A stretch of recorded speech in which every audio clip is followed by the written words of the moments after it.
Bro, mag-start na po tayo. Bismillahirrahmanirrahim.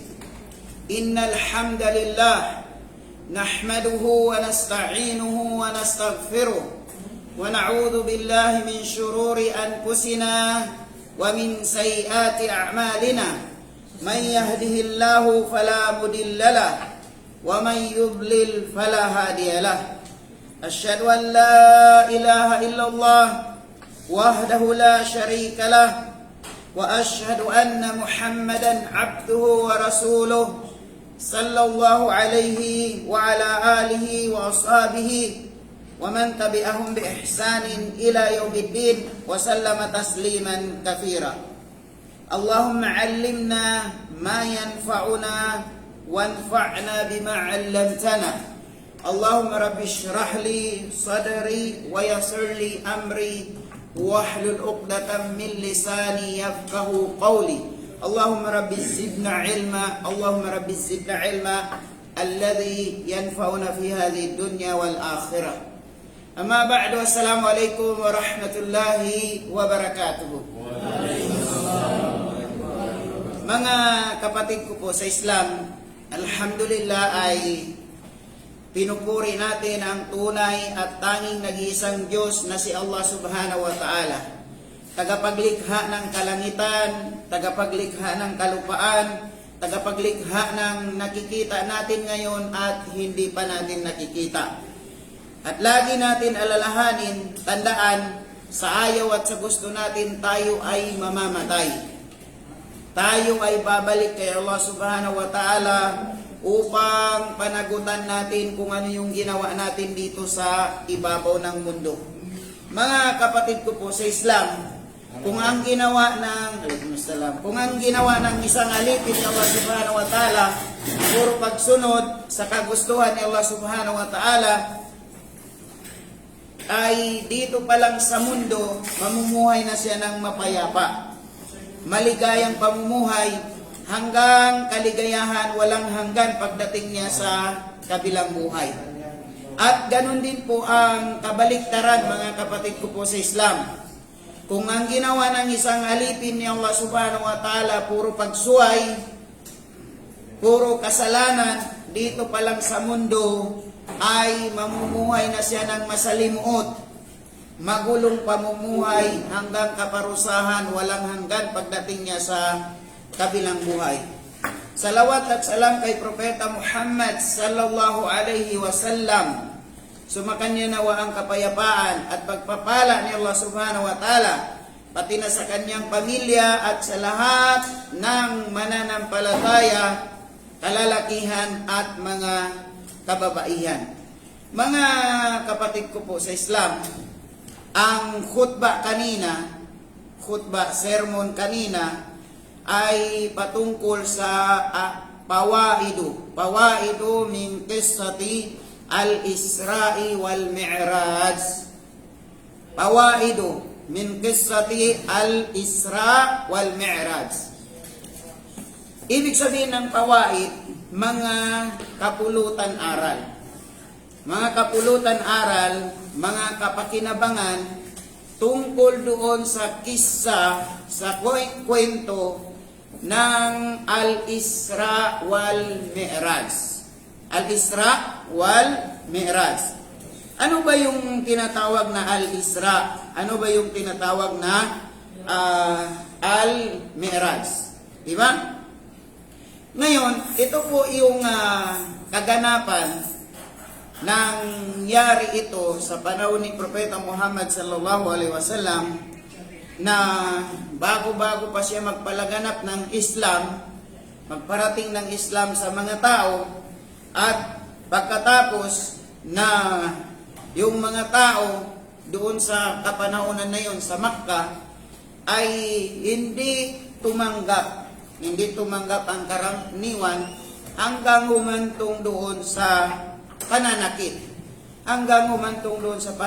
Sa mga nag-Muslim sumunod kay Propeta Muhammad sallallahu alaihi wasallam. So, hanggang sa yung tumutulong kay Propeta Muhammad sallallahu alaihi wasallam ay kanyang asawa si Khadija ay namatay. Bagkus yun ang kaunang-unahang naniwala kay Propeta Muhammad sallallahu alaihi wasallam, yung kanyang asawa na si Khadija at yung si Abu Talib. Si Abu Talib, yung uncle ni Propeta Muhammad sallallahu alaihi wasallam, tumutulong kay Propeta Muhammad sallallahu alaihi wasallam, nagdidepend kung sino man ang manakit kay Propeta Muhammad sallallahu alaihi wasallam. So, namatay rin yun. So, si Propeta Muhammad sallallahu alaihi wasallam sa ganong pangyayari sa kanya, at doon na nangyari ang tinatawag na Al-Isra wal Mi'raj. Kaya ito yung anuhan natin po, ito yung ikukwento natin ano yung kapulutan nating aral. So, ganun pa man, dito sa Al-Isra wal Mi'raj ay walang fix na tarikh, kasaysayan o kwento na nagpapatunay ang kung kailan talaga nangyari yun. Anong buwan? Anong buwan? Pero yung nangyari, naganap yung ganun, meron. Pero yung buwan, ay ikhtilaf yung mga scholar dito, mga ulama, sa specific na kung anong buwan talaga nangyari. Nakuha niyo po? So may nagsasabi, tulad ng sinasabi nila, ay yung buwan na parating itong Sha'ban bago mag-Ramadan. So kaya yung karamihan dito, mga ibang mga Muslim ay ito po siniselebrate nila. Siniselebrate nila. Mutaharbay, anta mapirumin namin haro, English bas anta, baday mapirumin namin. Sure, pada kullu live pada. Baday nang taro kita, mapiru. Kaakil ang tayo kita. Okay. So, pasensya na po kayo, Ngayon ay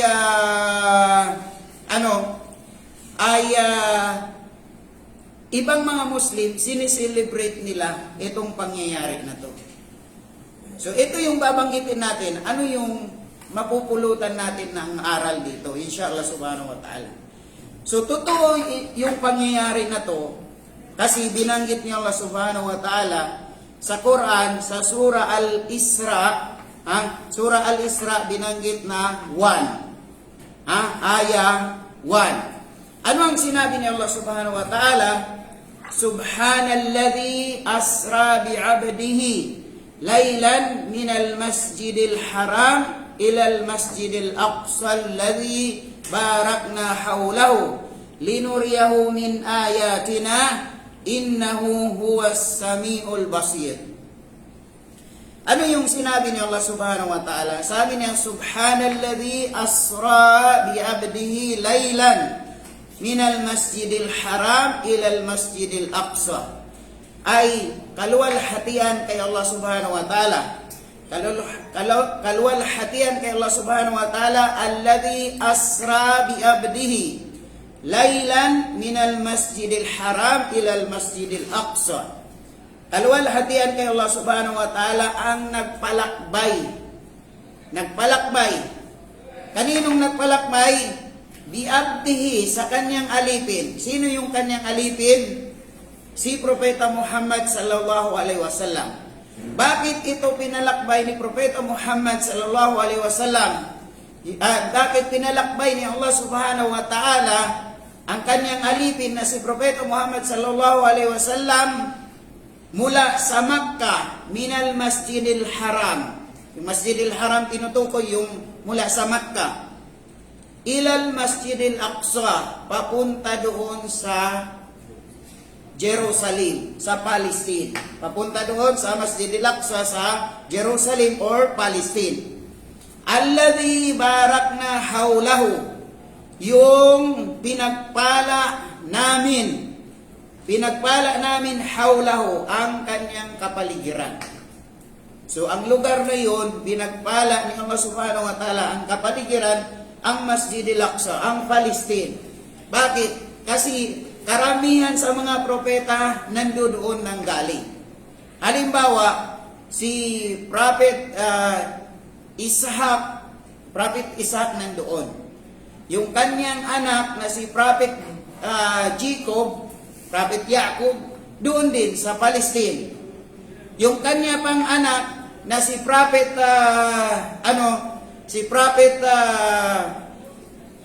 Yusuf, doon din sa Palestine. And then si Prophet Daud, doon din sa Palestine. Yung anak ni Prophet David, si Prophet Sulaiman, doon din sa Palestine. And then si Prophet Zakaria, doon din sa Palestine. Si Prophet Yahya, anak ni Prophet Zakaria, si Prophet Yahya, doon din sa Palestine. And then, yung nanay at saka tatay ni Maryam, Mama Mary, doon din sa Palestine. Si Imran at saka si Hannah.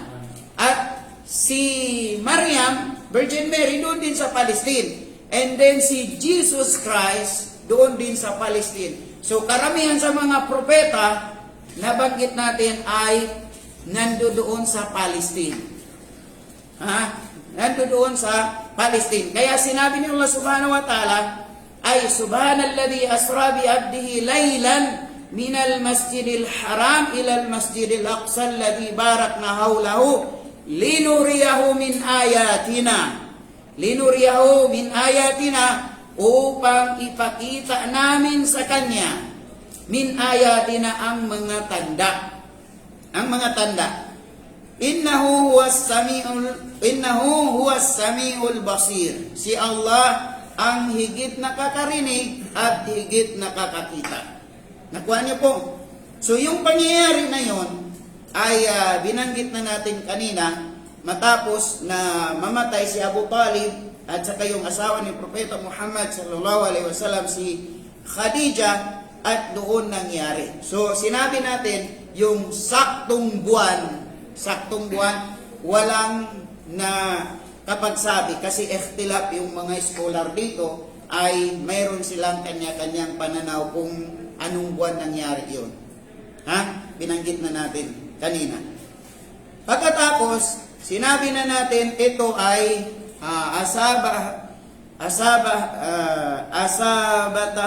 asabatahu fi amin wahid. Doon sa ano na yon? Wafati ammihi alladhi kana aunan lahu ba'da Allah subhanahu wa ta'ala wa wafati zawjatihi allati kanat tuwasihi. So sabi niya ay binanggit na natin pagkamatay, wafati ammihi, pagkamatay ng kanyang uncle, alladhi yung tumutulong sa kanya, patapos si Allah subhanahu wa ta'ala, at ganun din pagkamatay ng kanyang asawa na si Khadija, yung nagbibigay sa kanya ng pampalakas ng loob, yung kanyang asawa na si Khadija. So itong pangyayari na to, si Allah mismo yung nagkwento.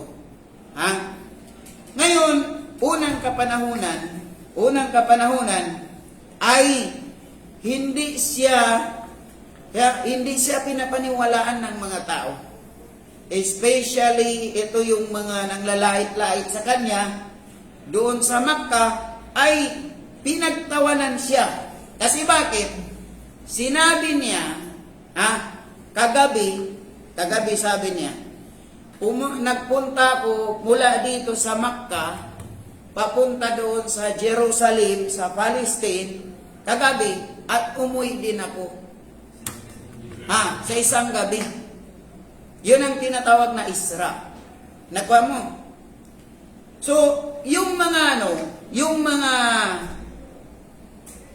Kufarul Quraysh, mga musyrikin, mga mapagsamba sa mga Diyos-Diyosan, doon sa Makkah, pinagtawanan siya. Sabi niya, kasi hindi kayang tanggapin ng isip nila, mula Makkah, nagpunta doon sa Masjid al-Aqsa, sa Jerusalem, sa Palestine, kagabi, at umuwi din sila.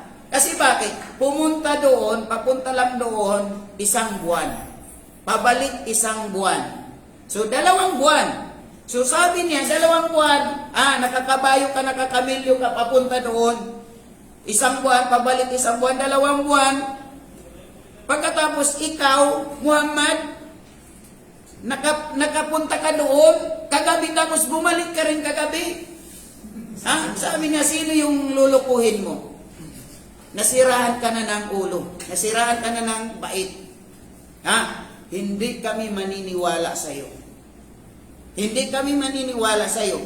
Hanggang doon siya mismo, malapit sa corner ng Kaaba, yung Kaaba doon sa Makkah, doon siya nagkukwento. So pinagtawanan siya ng pinagtawanan ng mga kasi hindi nila kayang tanggapin. Nagpunta si Propeta Muhammad sallallahu alaihi wasallam ng gabi na yun at bumalik din.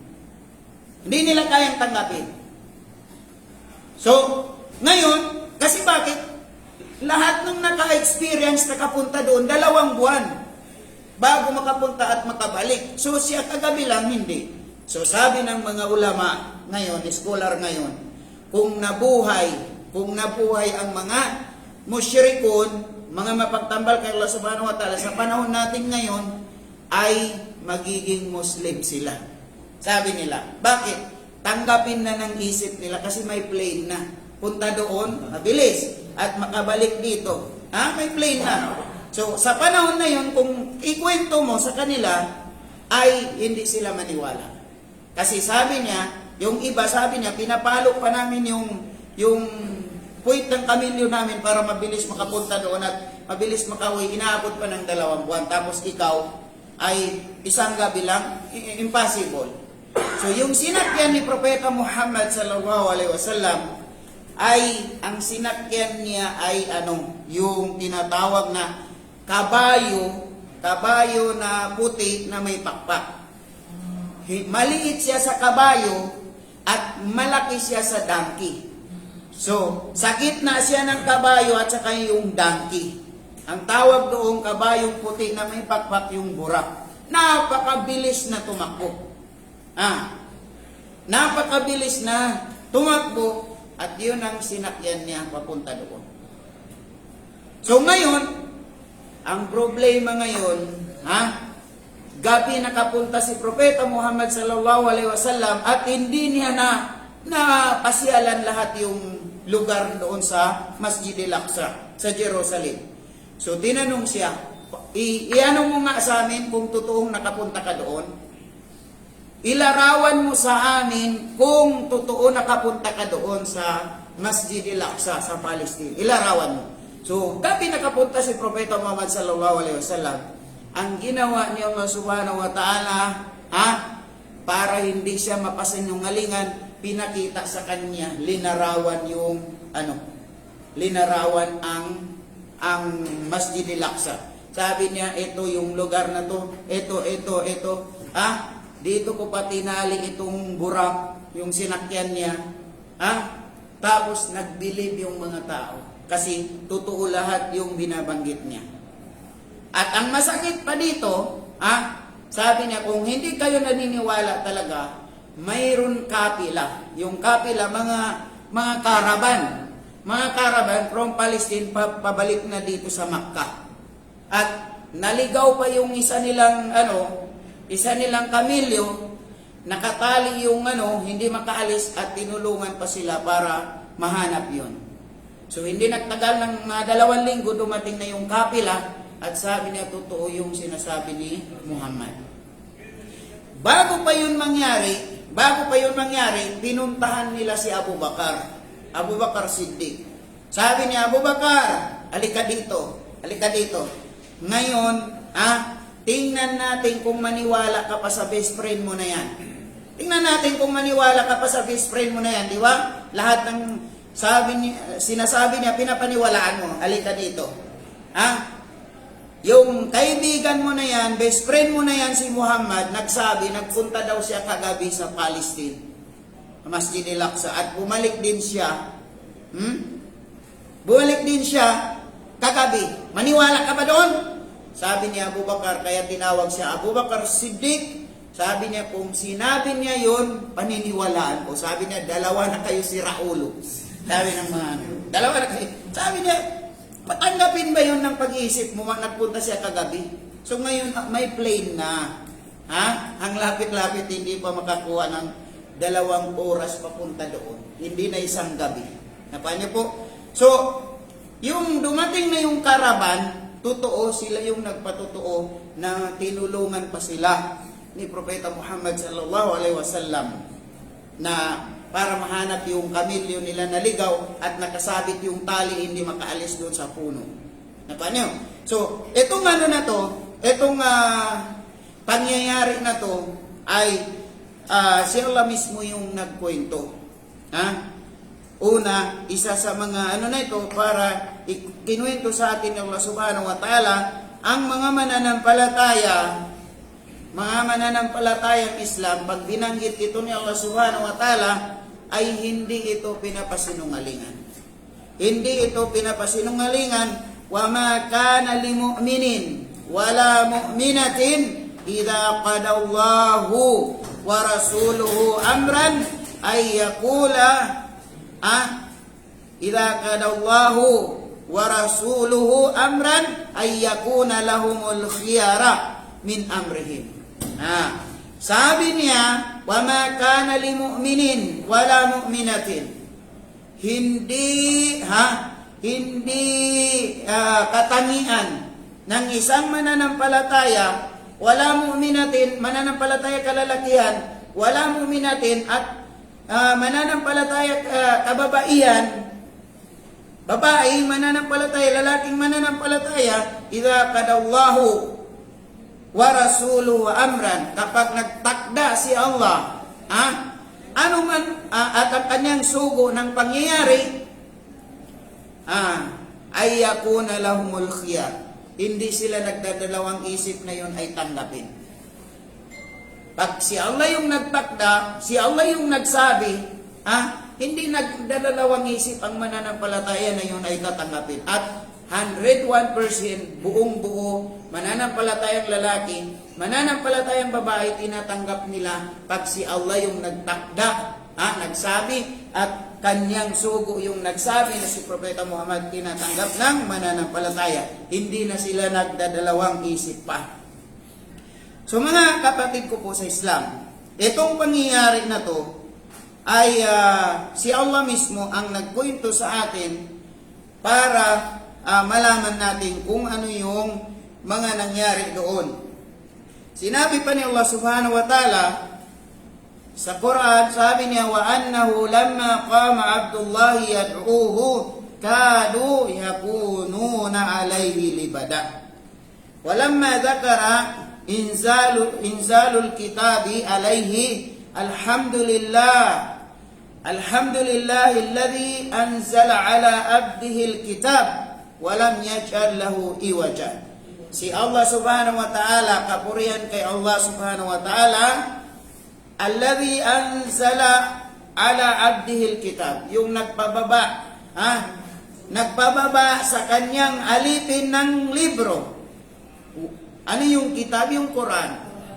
Walam yaj'al lahu iwaja, walang defect, walang salungatan, walang contradiction ang Quran.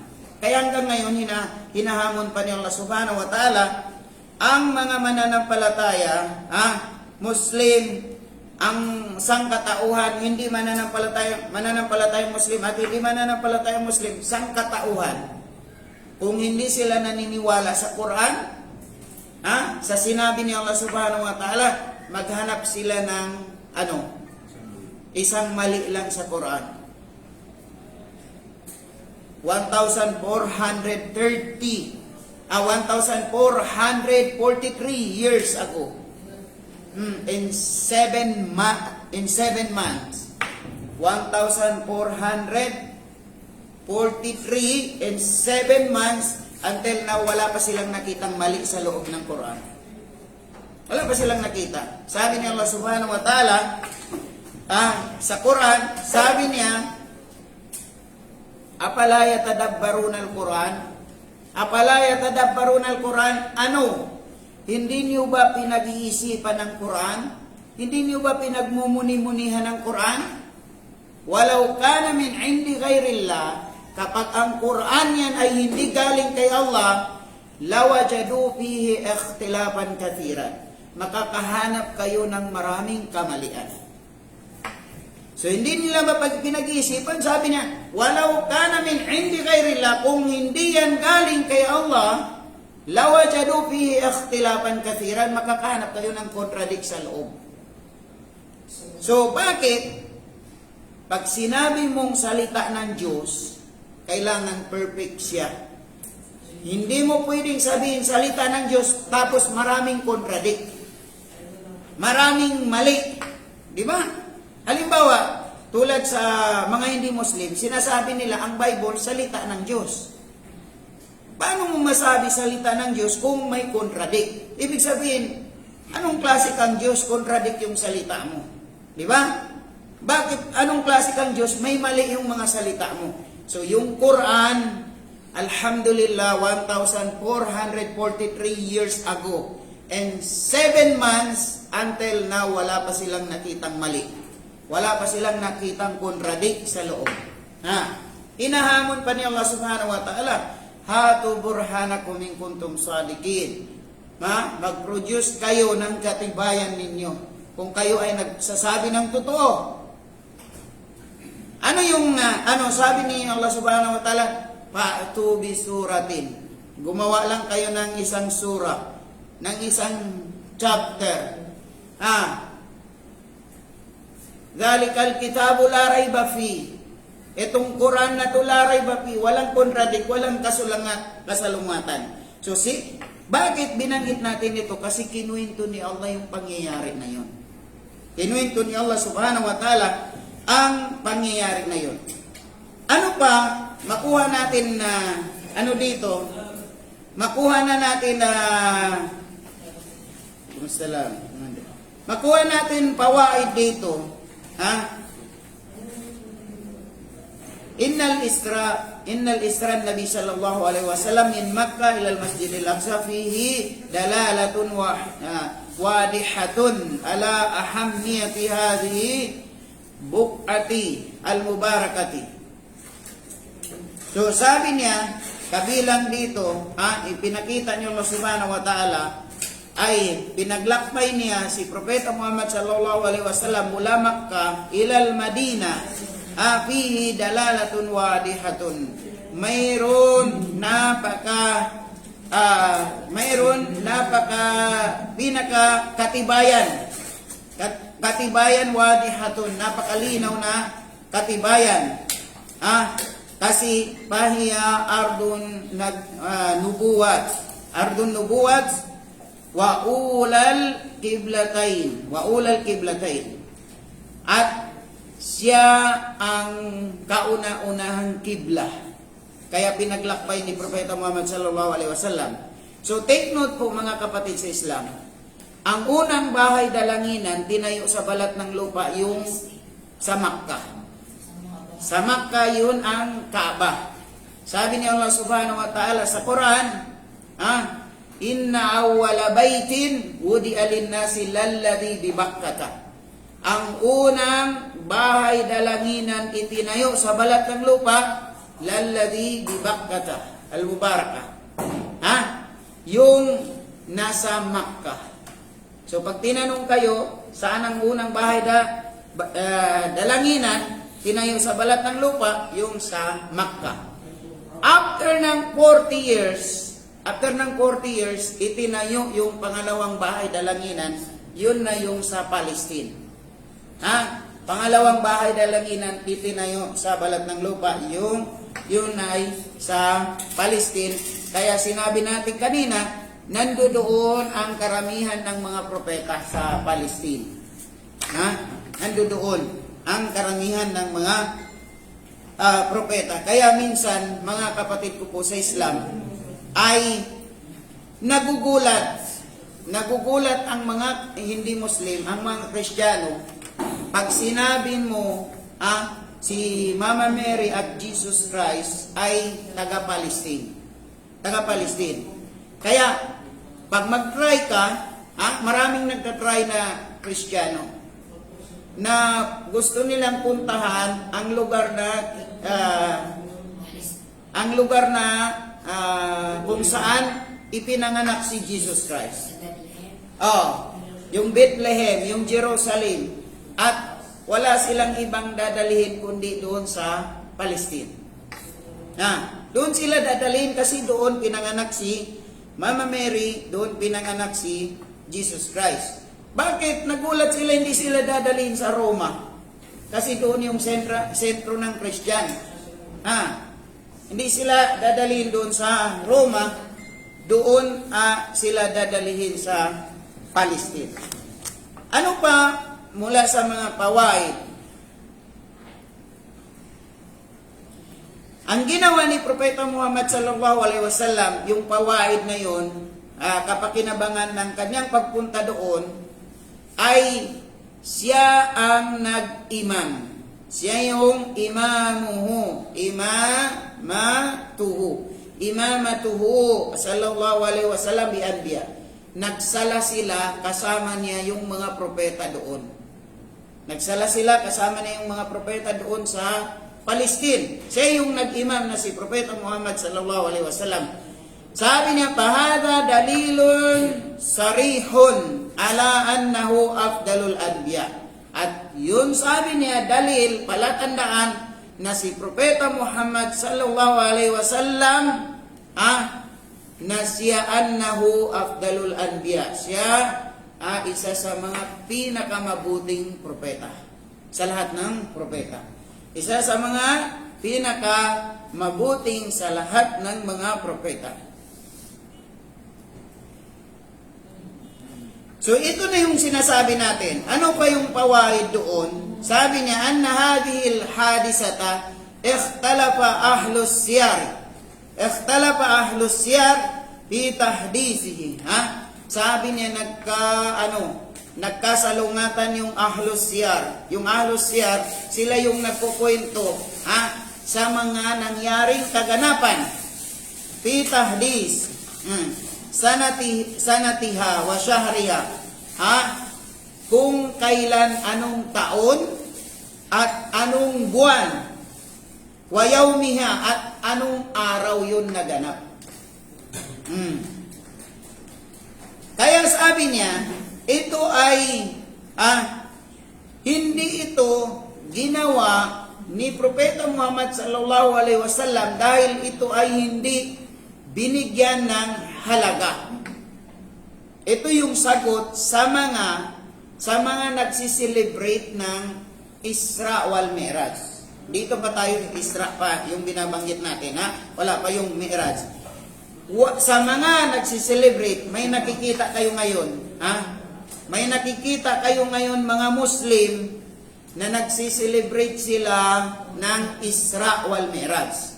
Anyway, ano pala yung Isra? Yung Isra, paglakbay ni Propeta Muhammad sallallahu alaihi wasallam mula Makkah papuntang Palestine. Papuntang Masjid al-Aqsa. Isra ang tawag doon. Yung Mi'raj naman, paglakbay ni Propeta Muhammad sallallahu alaihi wasallam mula Makkah papunta doon sa lampas pa sa 7 kalangitan. Mi'raj ang tawag doon, Mi'raj. Okay?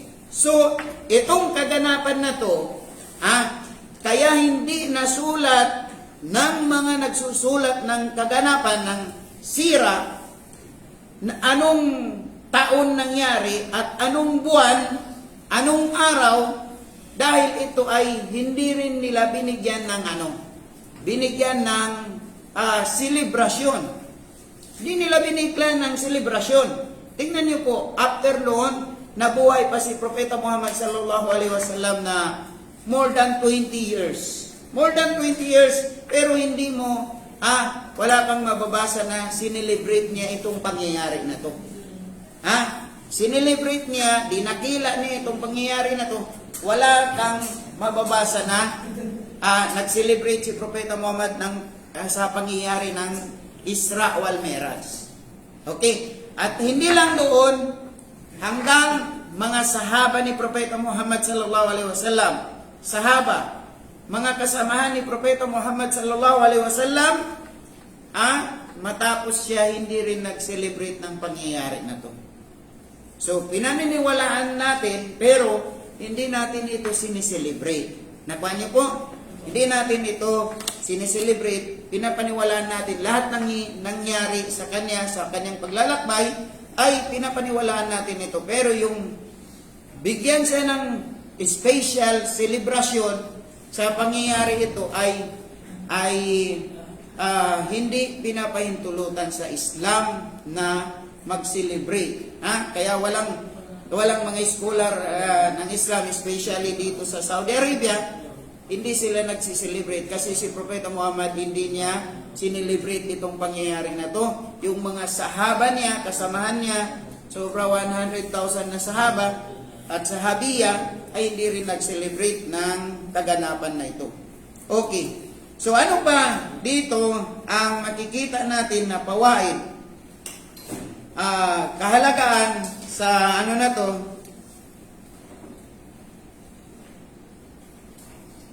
ang kahalagaan ng pangyayari na to, kinukwento sa atin ni Allah Subhanahu wa Ta'ala. Nang tinanong siya, ito na yung babanggitin natin yung Mi'raj, nang tinanong si Propeta Muhammad sallallahu alaihi wasallam, dinala siya doon sa lampas pa sa 7 kalangitan. Ang hadith na to, mababasa mo pa an Abi Hurairah radhiyallahu anhu, qala Rasul sallallahu alaihi wasallam, laqad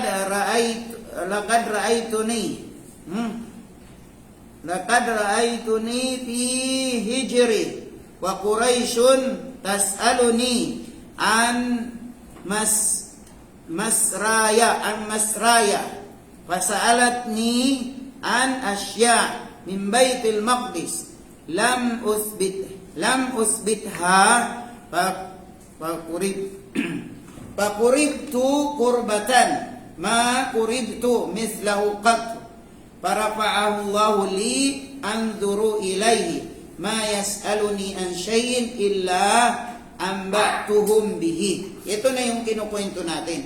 Nang anuhan na siya, nang tanungin na siya ng mga Quraysh, ano yung mga ebidensya na siya ay nakapunta doon sa Baitul Maqdis at itinaas niya Allah Subhanahu wa Ta'ala yung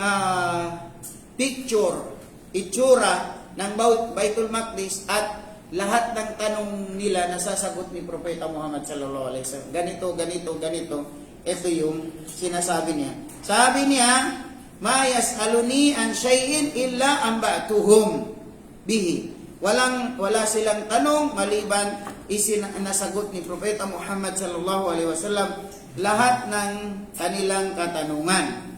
Dito naman sa Mi'raj, anna Jibril kana yastaftahu abwab as-sama fayaqulu lahu man fayaqulu Jibril fafihi dalilun ala anna al-musta'dhin ila idza qila lahu man samma nafsahu. At dito pa sabi niya na makikita mo tuwing darating sila sa pintuan ng kalangitan ay tinatanong sila kasi nang sumakay na si Propeta Muhammad sallallahu alaihi wasallam sa kabayong may pakpak na burak, kasama niya si Anghel Gabriel. Tuwing darating sila sa pintuan ng kalangitan, tinatanong sila, man, sino kayo? Sabi niya Jibril, si Jibril. So ganun, sabi nang nagkhutba kanina, kapag pumatok ka sa pintuan, pag tinanong ka sino ka, banggitin mo yung pangalan mo. Huwag mong sabihin, kaibigan mo ako. Halimbawa, pumatok, sino yan? Kaibigan mo. No, banggitin mo. Sino yan? Si Omar po. Si Abdullah po. So, banggitin mo. Kaya sabi niya, si Jibril, nang tinanong siya ng bantay doon sa tuwing kalangitan pinupuntahan nila at sinasabi niya, sino kayo? Si Jibril. At yan kasama niya si Propeta Muhammad sallallahu alaihi wasallam. Sallallahu alaihi wasallam.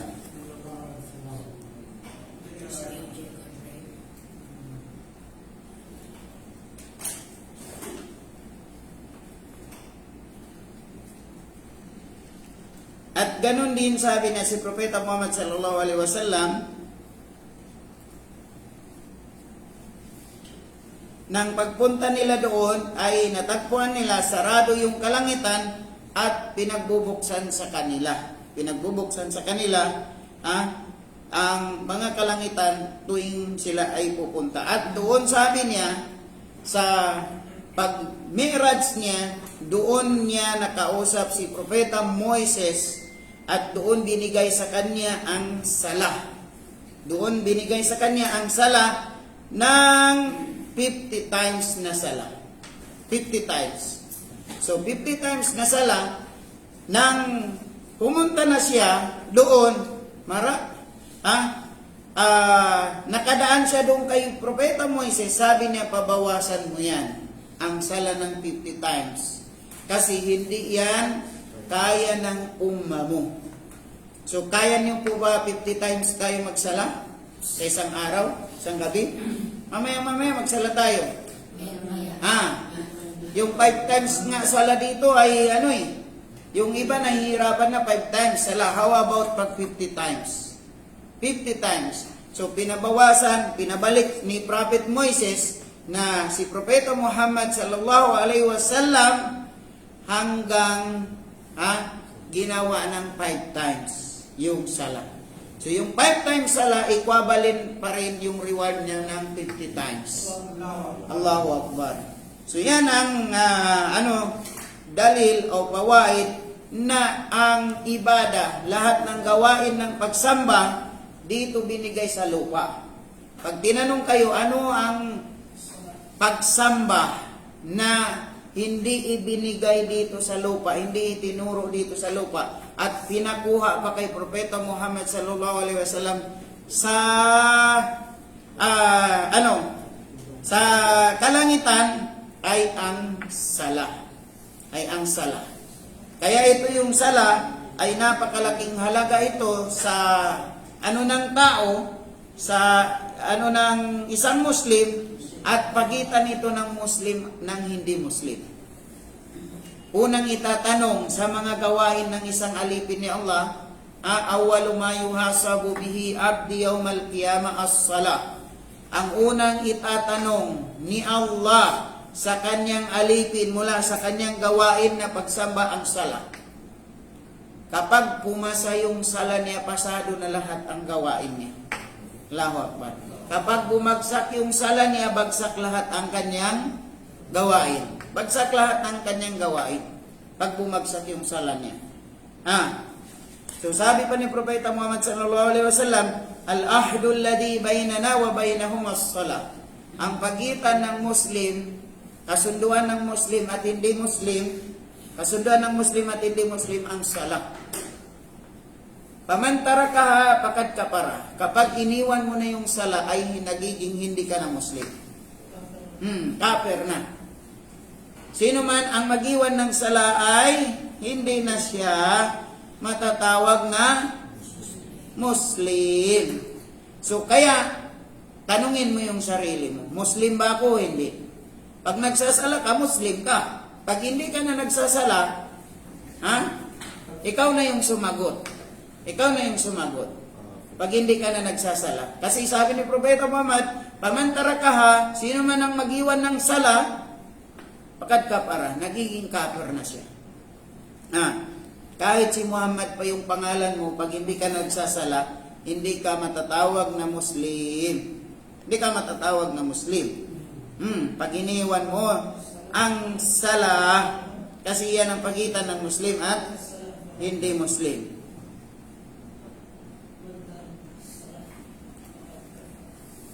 Man tarakaha faqad kafara. At doon sabi niya ay isa sa mga pangyayari pa kinuwento doon maliban sa pagbibigay sa kanya ng sala, ay lamma urija bi maraltu bi qaumin lahum adfarun min nuasin yakhmushuna wujuhahum wa sudurahum faqultu man haula ya Jibril qala haula alladhina ya'kuluna luhuman nas wa yaquduna fi a'radihim. Tingnan nyo, Isa sa mga nakita doon si Propeta Muhammad sallallahu alaihi wasallam, pinakita sa kanya ang paraiso, pinakita sa kanya ang impyerno. Kaya kapag mayroon mga hindi Muslim nagsabi sila, sabi niya, mayroon na bang nakapunta sa paraiso? Mayroon na bang nakapunta sa impyerno? Tapos bumalik dito? Ang sagot, meron na. Kasi yun ang ng mga hindi Muslim eh. May nakausap ako na hindi Muslim, pastor siya, hindi Muslim.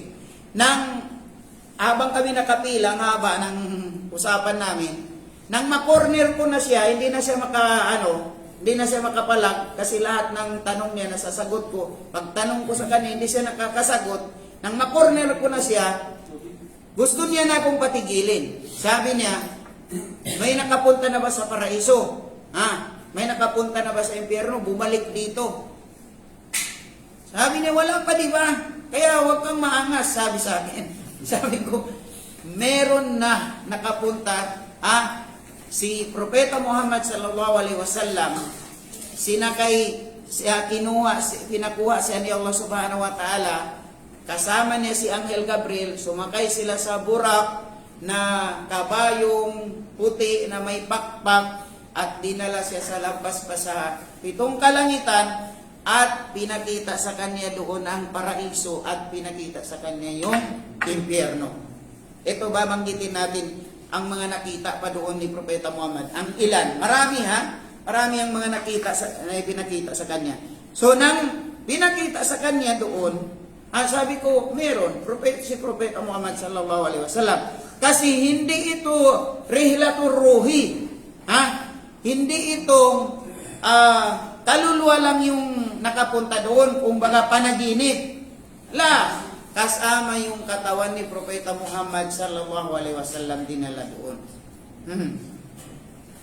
So ito yung binanggit natin. Lamma urija bi maraltu bi qaumin, nang pinakita niya, nadaanan niya doon ang mga tao. Nadaanan ni Propeta Muhammad sallallahu alaihi wasallam, lahum adfarun min nuhasin, nuhasin. Mayroon silang mga kuko mula sa nuhas. Yung nuhas mula sa tanso, yung kuko nila. Napakatalim yung kuko nila, yung mga tao na yun. Yakhmushuna wujuhahum, at kinakalamot nila yung nila. Kinakalamot nila yung sarili nilang mukha. Nadaanan nito ni Propeta Muhammad sallallahu alaihi wasallam yung mga tao na to. Wasudurahum, at kanilang mga katawan. Yung kuko nila, inano ni Allah subhanahu wa ta'ala, pinatalim mula sa tanso at kinakalamot nila yung mukha nila, sarili nilang mukha. At kanilang mga katawan, wasudurahum. Pagkatapos, pakultu man haula ya Jibril. Sabi ni Propeta Muhammad, sabi ko, sino sila ya Jibril? Sino yung mga tao na yan? Sumagot si Jibril. Qala Jibril, sumagot si Jibril, haula alladhina yaquluna luhuman nas. Sila, sabi na, yung mga kumakain ng mga laman ng tao. Kumakain ng laman ng tao.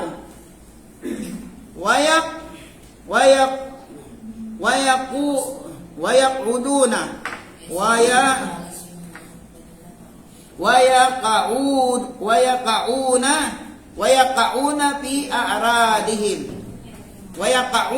a'radihim, at pinipintasan nila lagi yung mga tao. Pinipintasan nila, sinisiraan nila. So meaning, yung mga bungangero at bungangera, yung mga marites at mga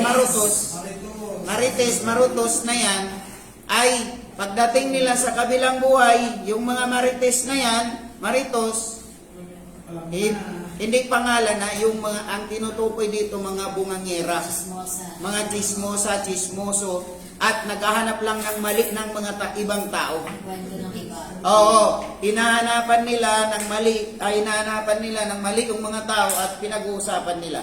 So sila na yon ay sinisiraan nila at sila yung mga tao na yon. Yung kuko nila, gagawin yung kuko nila mula sa tanso at kalamutin nila yung kanilang muka at kanilang mga katawan hanggang magkakahulog-hulog yung mga kanilang laman. Dahil sa paninira nila sa tao, paninirang puri nila sa tao. Dahil sa mga paninirang puri nila sa tao. Pagkatapos, parusa sa kanila. Parusa sa kanila. Mayroon pang kwento, sa umagang-umaga, sa panahon ni Propeta Muhammad sallallahu alaihi wasallam, umaga pa.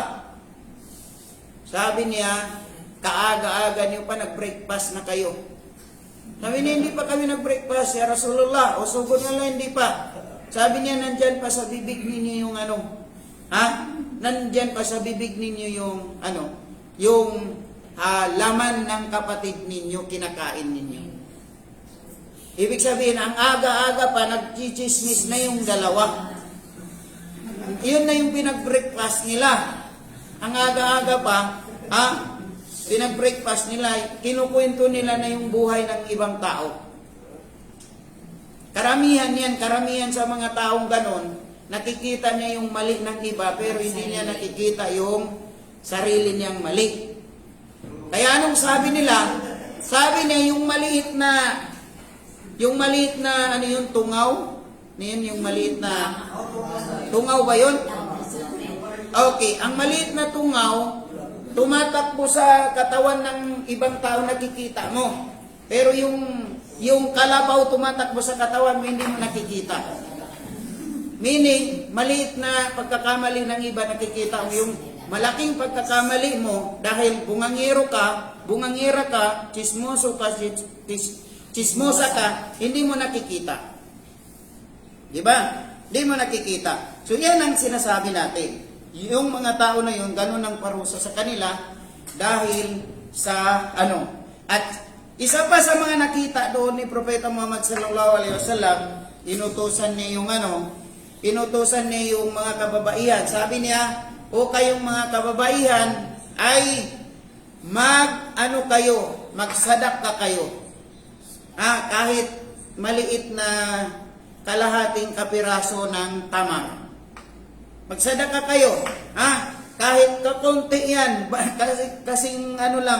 kasing kalahati lang ng tamar, dates, para pananggalang nyo sa impyerno. Bakit? Sabi niya, karamihan nakita ko ang laman ng impyerno ay mga kababaihan.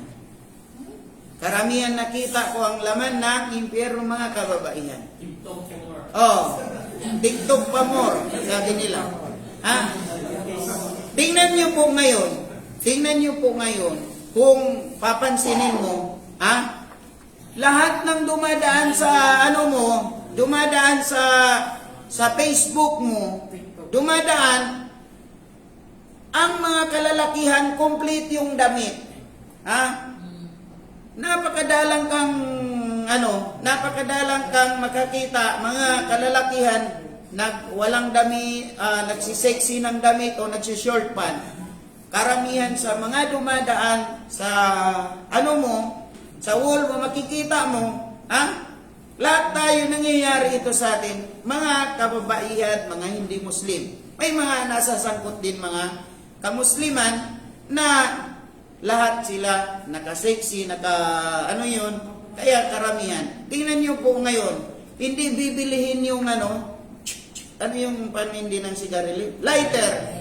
Hindi bibilihin yung lighter kapag walang sexy nandoon sa lighter. Di ba? Shampoo. Sinong linalagay sa mga shampoo? Yung mga kababaihan. Ang mga damit, sa mga ano yan, advertisement. So, puro karamihan. At ang higit pa dito, yung mga kababaihan ay inaano nila, takpuruna lasir. Yung takpuruna lasir ay yung babae, ang ugali ng babae ito ha.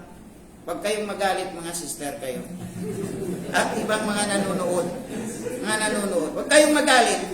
Sinabi ito ni Propeta Muhammad sallallahu alaihi wasallam, karamihan sa mga babae makapasok sa impyerno, kabilang doon, ay ang babae, ang dami mong ginawang kabutihan sa kanya, pero kapag siya ay nagalit, wala siyang pakialam sa lahat ng ginawa mong kabutihan.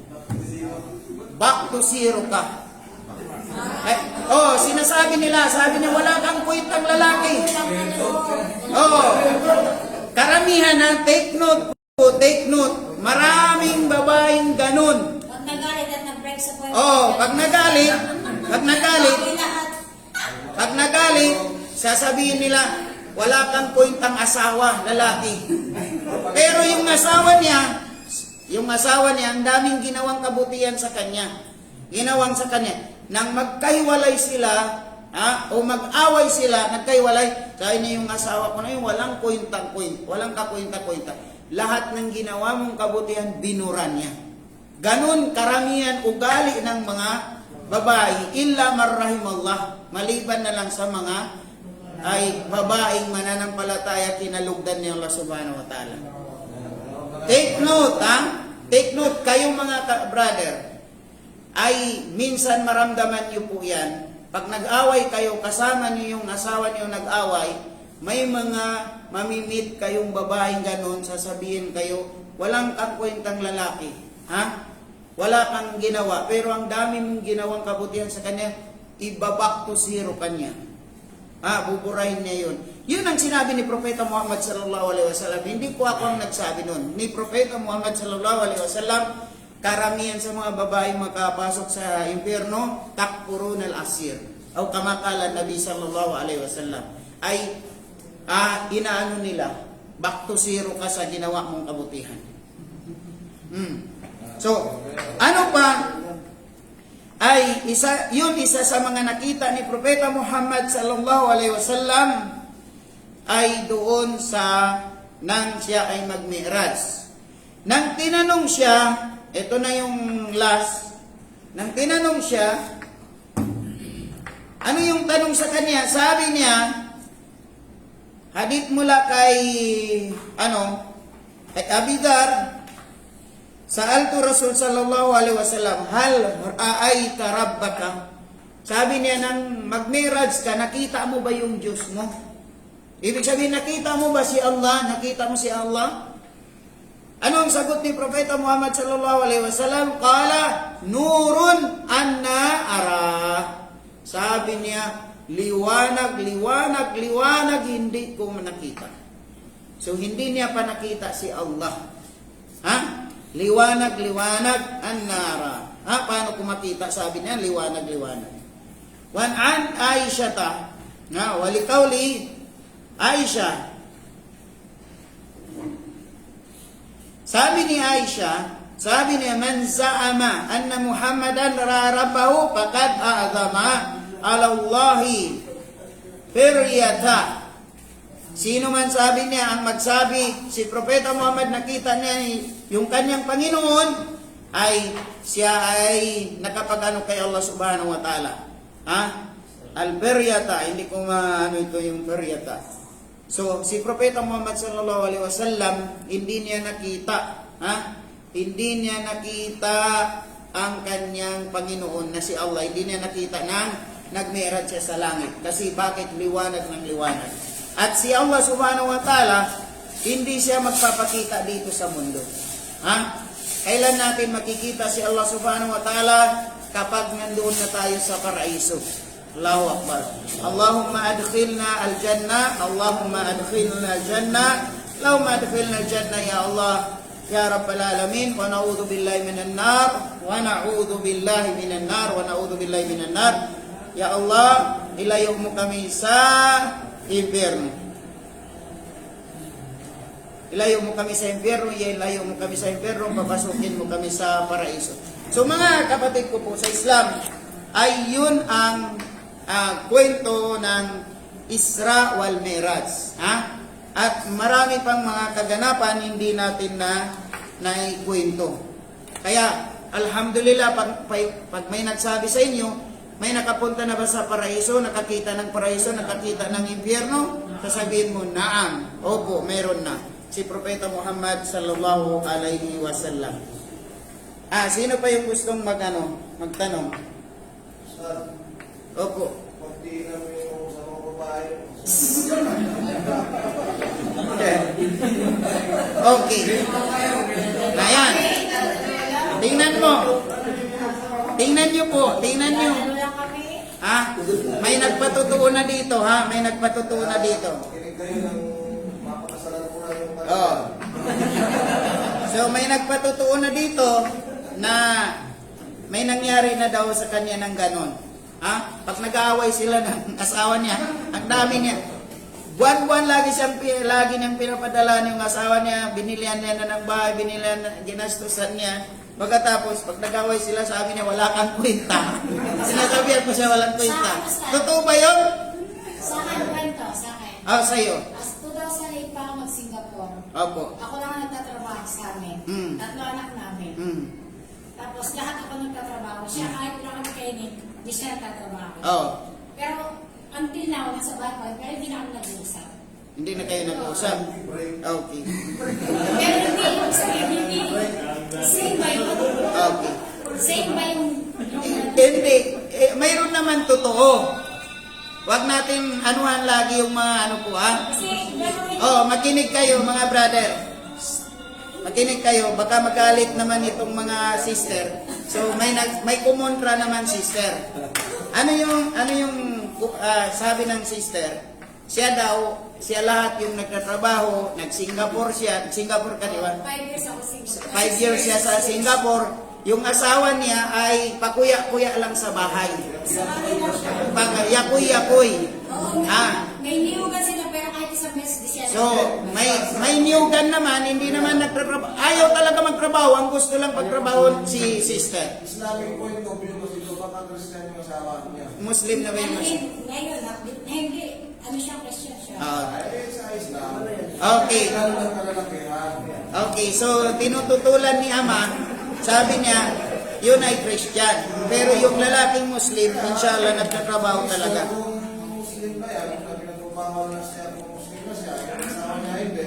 Pero hindi naman ako naging masama kahit naman ganun ng trabaho, kahit ganun siya. At least hindi wala na kami komunikasyon. Yung mga bata, hindi ko pa rin siya pinalaya sa amin. Hindi mo pa rin pinalayas. Kasi iniisip So, ko yung mga anak ko. so wala kang, nakinig kayo. Kasi iniisip Kung- ko yung mga anak ko, kung magagalit sa Kung makapagsabi ng gano'n ito si ate, si sister, kung makapagsabi ng sabihin niya sa asawa niya walang kwenta, totoo naman walang kwenta ng asawa niya. Kasi payakoy-yakoy lang doon sa bahay, may niyugan daw, ayaw rin magtrabaho. Maraming mga gustong trabaho, ayaw magtrabaho, gusto lang yung padala ni sister, yung hinihintay. Baka yung padala mo dito, pinag-iinom pa ng alak. Sa kapatid mo. Sa kapatid ko. Pero lahat provide ko pati pagkain niya. Lahat, ha? Lahat as in. Kuryente, tubig, lahat ako. Kuryente, tubig, ikaw lahat. La hawla wala quwwata illa billah. So hindi ka kasama doon sa sinasabi ni Propeta Muhammad sallallahu alaihi wasallam. Next question. Okay, next question. Si Angel Gabriel is nakita na kasi Allah subhanahu wa ta'ala sa hindi rin. Si Angel Gabriel, Allah Ta'ala alam. Parang wala pa akong nabasa. Parang wala pa akong nabasa, nakita na ni Angel Gabriel si Allah Subhanahu wa Ta'ala. Siya yung isa, kasi si Allah Subhanahu wa Ta'ala naglikha siya sa lahat, mayroon binigyan niya ng dangal. Halimbawa, linika niya ang lahat ng mga anghel, ang pinakamarangal sa lahat ng anghel, si Anghel Gabriel. Linika niya ang lahat ng mga propeta, ang pinakamainam na propeta, ito si Propeta Muhammad sallallahu alaihi wasallam. Linika niya yung 1 week araw, 1 week isang linggo, ang pinakamainam araw ng Friday. Linika niya yung 12 months, 12 buwan, ang pinakamainam na buwan ng Ramadan. So meron yan pinakamainam. So linika niya yung linika niya naman yung araw. Iba pa yung araw ng Friday, yung araw lang. Linika niya yung araw, ang pinakamainam na araw ng Arafah. Araw ng Arafah. So yung araw ng Arafah ay walang specific na doon, ha? At linika niya naman ng gabi, ang pinakamainam na gabi ng Lailatul Qadar. Gabi ng Lailatul Qadar. Gabi ng Lailatul Qadar. So, wala pa akong nabasa, Allahu Ta'ala alam, na nakita na ni Anghel Gabriel si Allah Subhanahu wa Ta'ala.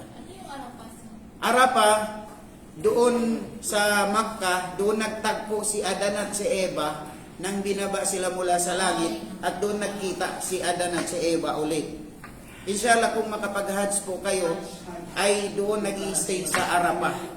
Sa araw ng ikasyam ng Hajj, doon nag-i-stay ang mga nag-hajj sa Arafah.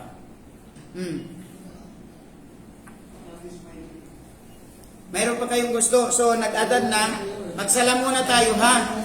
Subhanakallahumma wa bihamdika nashhadu an la ilaha illa anta nastaghfiruka wa natubu ilaik.